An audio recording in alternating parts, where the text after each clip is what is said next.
afternoon, this is Brad Langdon at MarineMax Lake Norman. Do a quick walkthrough today with you on this 22-foot Sanpan. It's a two-tune pontoon boat. In the back here, you have a massive storage area, trunk, and a changing station.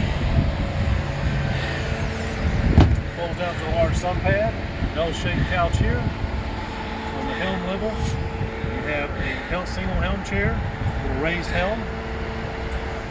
Okay, moving forward, you have a really nice helm dash here, Garmin GPS, toggle switches, and waterproof.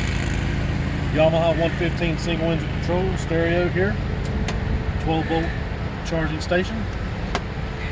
Moving forward, you have the stereo system with separate acoustics, 5 1/4 inch speaker, tweeter above them, 2 couches up front, and a forward entry door.